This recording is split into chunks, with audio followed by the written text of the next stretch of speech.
Carey is holding a 5K run to honor a special police officer. Find out more coming up. More wind is on its way to New Mexico. I'll talk about that later tonight if the wind doesn't blow me away first. March 7th is Tree Celebration Day. It is a time to celebrate the roles that trees play in our community. This and more news now. This is News 3 New Mexico, your local source for news, sports, and first weather. Good evening, and welcome to News 3 New Mexico. I'm Corbin Shaner. And I'm Marcos Baltieres. Thank you so much for watching. Multiple car accidents took place on Route 285 between Roswell and Artesia last Monday, March 3rd. The dust storms throughout the state reduced visibility and created hazardous road conditions. Multiple victims and injuries were reported from several accidents. Almost 24 vehicles damaged and wrecks were towed to the Travis County Sheriff's Office following the incident. In a total, it was a 23-car pileup, which included 5 semi-trucks. No deaths are known to have resulted from the accident, but 2 seriously injured patients were transported to the Eastern New Mexico Medical Center in Roswell. The New Mexico Department of Health issued a statement that a deceased resident of Lea County tested positive for measles. It isn't known whether the resident died of measles. The official cause of death is still being investigated by the New Mexico Office of the Medical Investigator. If you're worried about measles, you can visit a vaccination clinic on Tuesday, March 11th between 9 a.m. and 3 p.m. at the Hobbs Public Health Office or the Lovington Public Health Office. The New Mexico State Police will honor one of their own with a special event dedicated to his memory. The inaugural Officer Justin Hare 5K run and walk is scheduled for March 15th in Tucumcari, marking the 1-year anniversary of his tragic death in the line of duty. Officer Hare was fatally shot on March 15, 2023, while assisting what he believed was a stranded motorist along Interstate 40 near Tucumcari. According to authorities, Hare had stopped to check on a vehicle parked on the side of the road when the occupant, later identified as wanted fugitive Jeremy Smith, opened fire. The 35-year-old officer was critically wounded and later died of his injuries. To honor his sacrifice, NMSP is organizing the 5K Memorial Run, with all proceeds from the event going to support Hare's 2 young daughters. The event is expected to draw law enforcement officers, community members, and supporters from across the state. The Lovington Police Department are investigating after a shooting in Lovington on March 4th injured 1 person. Officers became aware of the shooting after one observed a black SUV speeding near Commercial and Avenue D at around 8:30 p.m. When he stopped the vehicle, the driver told the officer that the passenger had been shot multiple times. The officer then escorted the driver to Norley so that the passenger, 22-year-old Xander Mason, could receive treatment. The Lovington Police Department was able to identify a suspect as 28-year-old Mario Renteria. He was arrested and booked at the Lee County Detention Center on Wednesday, March 5th on unrelated warrants. Anyone with more information on the incident is encouraged to contact the Lovington Police Department at 575-396-2811. The victim, Xander Mason, has since been flown to a Texas hospital and is remaining in critical condition as of Wednesday. A resident at 812 East Humble Street was abraded or removed following a long effort by the Hobbs Police Department Community Service. The decision to abrade the property was made after the City of Hobbs Legal Department filed an injunction for removal. The property had multiple residents and was believed to pose health and public safety risks, with 12 known code violations, 4 dog bites incidents, and emergency responders for multiple incidents, including an RV fire. In mid-February, the property was vacant and unsanitary hazards, illegal utility connections, and unpermitted makeshift housing were removed. Over 20 dogs, 30 propane tanks, 200 tires, 20 truckloads of debris, and multiple non-functioning vehicles were removed from the property as well. It is now an empty lot. Man, that wind we've had the past couple of nights has been horrible, hasn't it? Absolutely horrendous. Zero visibility, the pileup. Yeah, I know, it's been crazy. Brown and black skies, what's next, basically? Oh, it's horrible. But luckily for y'all, I have some weather tips and tricks. I love this segment personally because I get to warn y'all and give y'all ideas of what to do. I personally have asthma, and I don't know about you, but some of y'all might, as well as COPD and other conditions like that.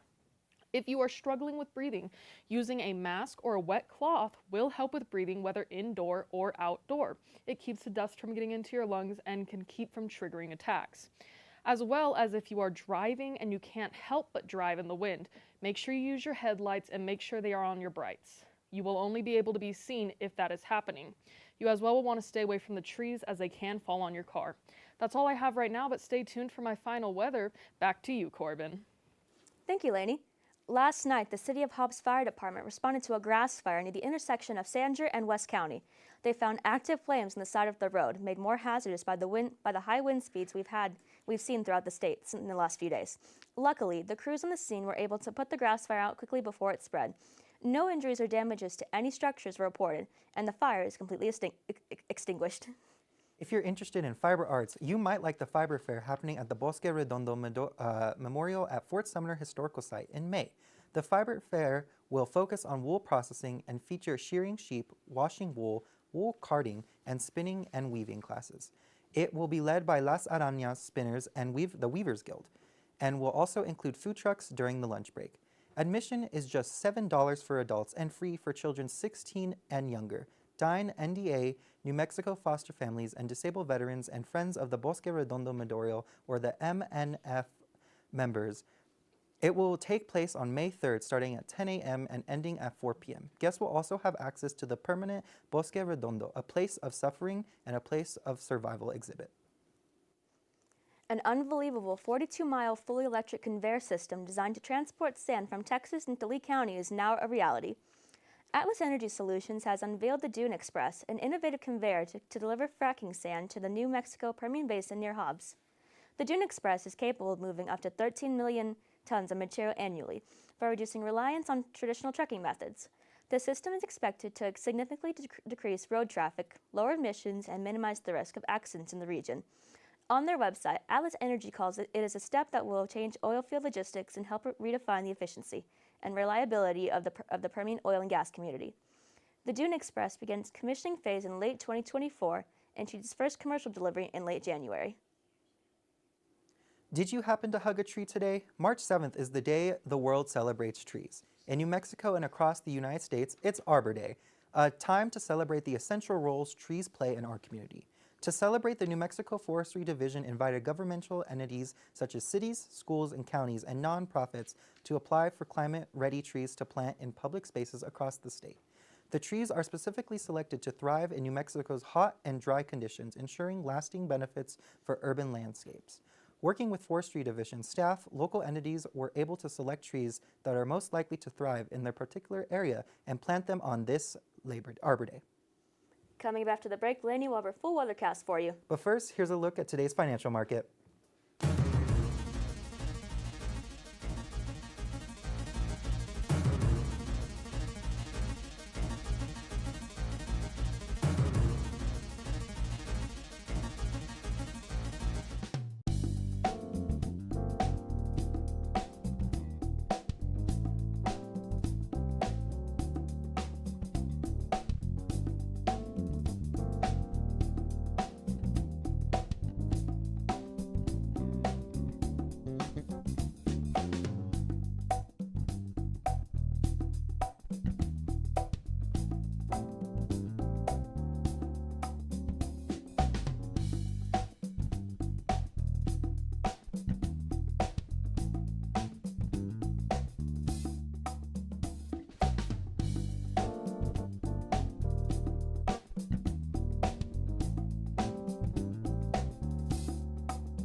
Back, weather connoisseurs. I'm Lainey Carlock here with News 3 New Mexico to take you through the weather.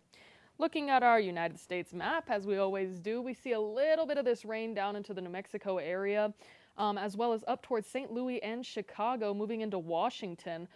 It's not horrible, a little bit of a mix, which is weird for this time of year. So they might be seeing some sleet, especially in New Mexico. As we move in here, a lot of precipitation. overall, especially towards Albuquerque as it heads into Texas, into Amarillo. A little bit of sleet expected up in the northern Albuquerque area, in the metro, and a small bit that might try to come down towards El Paso. So do be aware of that. Lots of cloud coverage, but sadly for eastern New Mexico, we really aren't getting any. There might be a small storm cell here trying to move into Roswell, but we aren't sure if it's going to reach it yet. But do be aware that that is a possibility. However, that will only be rain. The wind. I hate wind personally, and it's horrible to drive in, but sadly, we're going to be experiencing more. As we can see down near El Paso, we're really seeing those 50 to 40 mile per hour gusts hit. And as it fans out throughout the state, it goes down to more 30 and 20 mile per hours, heading up towards Albuquerque especially. Albuquerque overall is not getting a whole lot of wind coverage, but they do have spots, and especially in the middle area, we're going to be seeing a lot of 30 mile per hour gusts overall. Going into the eastern part of the state, Portales and Roswell, Carlsbad. Carlsbad overall isn't getting hit too horribly, but Roswell and Portales are getting those 30 mile per hour to 10 mile per hour gusts. So do be aware that there is more wind on the way.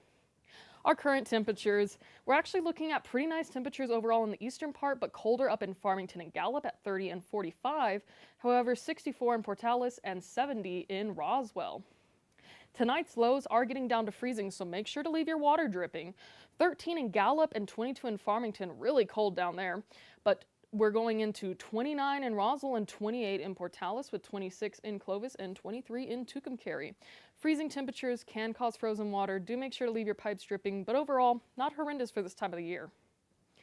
Tomorrow's highs are going to chill down quite a lot, with Farmington at 50 and Gallup at 45, Albuquerque at 47, and Ruidoso at a chilly 37.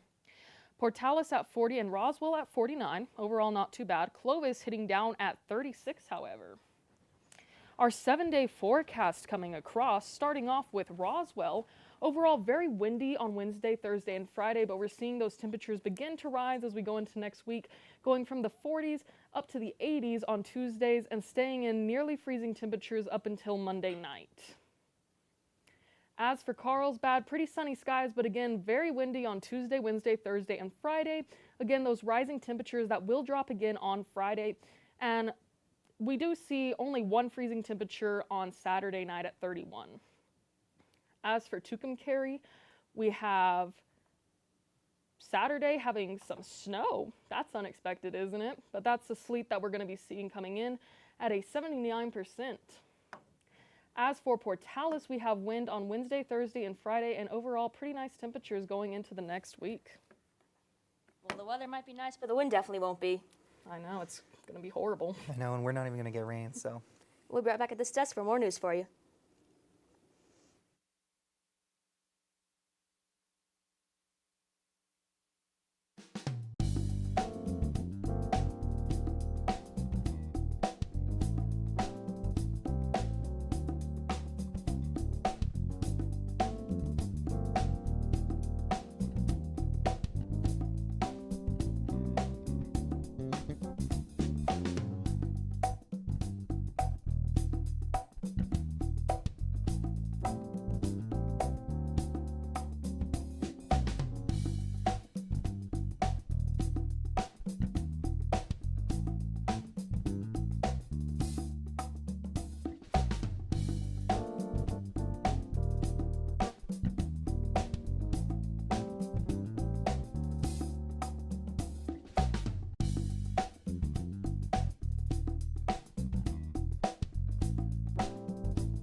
Welcome back.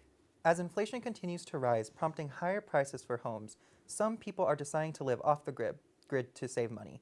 But for many, saving Mother Earth is as important as saving money. That's the case for a growing off-the-grid community near Taos, New Mexico. It's a place where a pioneering architect has been building a unique kind of home that can be heated and cooled without using any electricity at all. NPR special correspondent Megan Thompson reports. Bridges. 5 years ago, empty nesters Jess and Brian Johnson decided to leave Colorado and move south to just outside Taos, New Mexico, a place they'd loved visiting and where their dollar could go further. This is a 2-bedroom, 2-bathroom, 2,000 square foot home. They have an open living area, a fireplace, and a sauna with views of the Southern Rockies. But the more unique features are harder to see. The home is off the grid, meaning it's not connected to power, water, or sewer lines.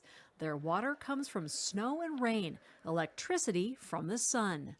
We're not crazy conservationists. You know, we take showers every day and run the dishwasher and the washing machine and everything. The only way we're radical really is that we don't pay utility bills. The Johnsons' home is called an earthship. There are around 200 in northern New Mexico. These are the same drawings I made for the front face. Michael Reynolds came up with the idea as a young architect. Ever since college, I have looked at the world around me and been disturbed by it. There's no question of what In the you got early here. 70s, Reynolds was especially disturbed by the growing garbage problem in the U.S. before recycling was widespread. So I started addressing it just for myself.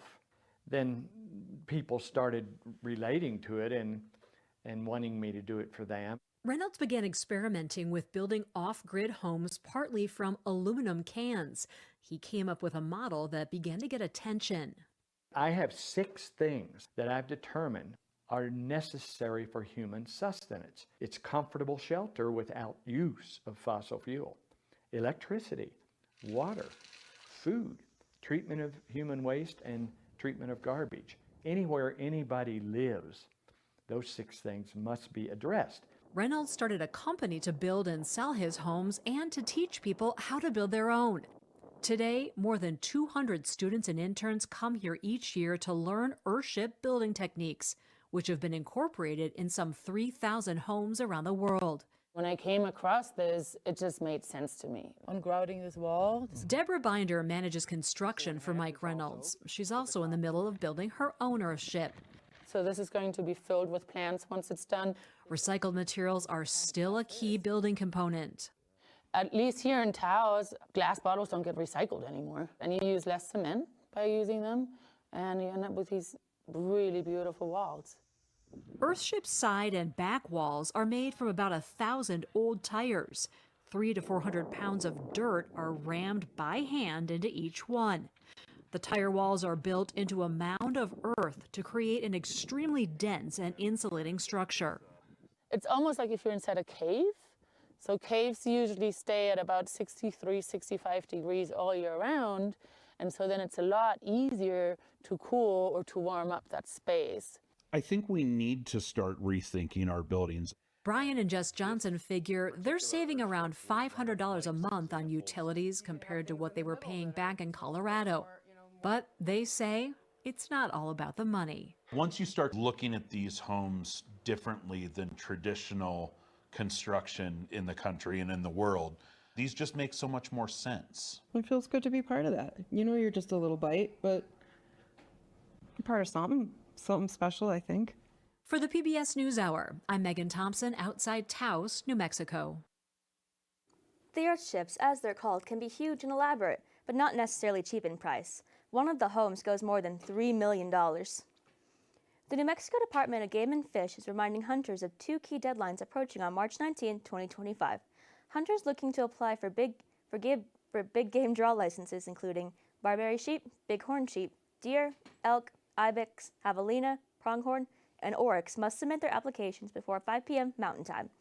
This also applies to private land-only deer licenses in Units 2A, 2B, 2C, 4, and 5A.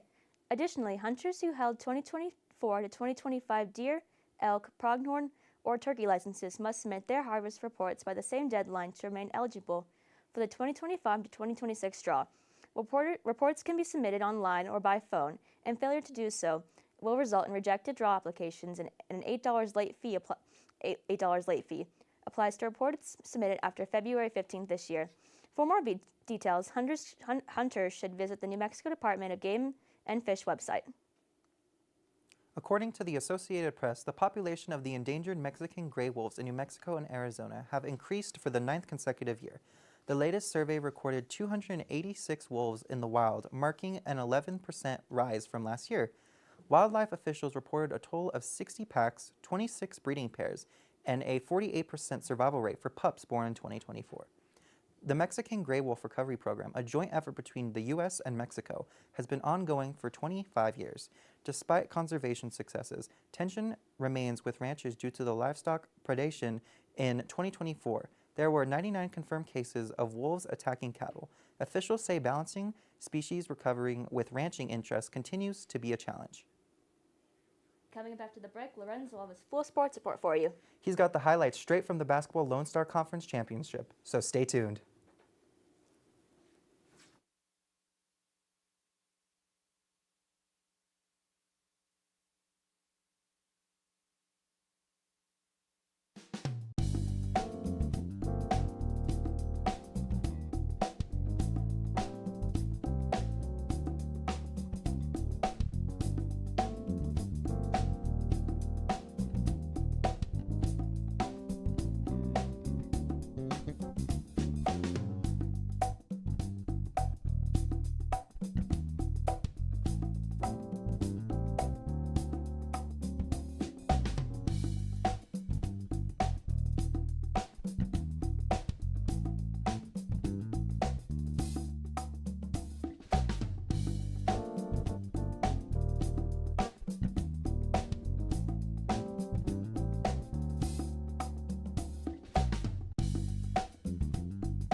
Welcome back, sports fans, to News 3 New Mexico. My name is Lorenzo Solis, and let's take a dive into today's report. The Hounds on the women's basketball team put together a very strong run in the third quarter at the Lone Star Conference Championship. Whatever Coach Huber said at the halftime got the team going to start the second half. The Hounds held a 4-point lead going into the fourth quarter. Victoria Barrera had a dominant performance in the final stretch of this ball game. She could not be stopped in the final quarter. She knocked down a big-time shot from deep to give the Hounds momentum. She then took her defender off the dribble and got a nice floater in the paint. Unfortunately, at the end of the game, the Hounds were hit with two rough technical calls. The Rambells used the free throw opportunities to put together a run and extend the lead to the double digits. ASU secured a 10-point victory with a 71-61 victory over the Greyhounds. The Hounds will wait for the final seeding to be released on Sunday to see if their season will continue in the National Postseason Tournament. Running into the next report, we are talking track and field, and the Greyhounds are going headfirst into this year's NCAA D2 Indoor Championship. This coming off the Lone Star Conference Indoor Track and Field Championships held only a few weeks prior in February, where the women's track team took home 7th place with a final team score of 37, and the men's team taking home 6th, holding a final team score of 34.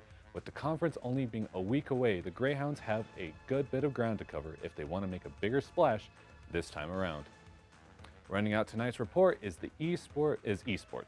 The League of Legends team had a rough season, with their last matchup being a 0-3 victory taken by Faulkner University, that making their third loss in a row. But with their match up against Alexandria Technical and Community College, there is still hope for the NMU League of Legends team to make a comeback. Now for the Overwatch team, they went against Heston College and lost in a tough game of 0-3. While the season has been an even split of wins and losses, the latest loss brings them at a 2-win and 3-loss ratio, with their next game being against Pittsburgh State Crimson in less than a week. As for the Valorant team, their season has been a solid one throughout this entire season. They have won against every opponent they've gone against, with each game ending in a 2-0 fashion. This is making out for a perfect season. The Valorant team with their next matchup being against Hartwick College. Can they keep the crown, or will they break this solid winning streak? That's all the sports I have for you today, but don't change that channel because we'll be right back with Corbin and Marcos after the break.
You know, with spring break next week, we'll all be going home, and I wonder what the weather will be in Portales still.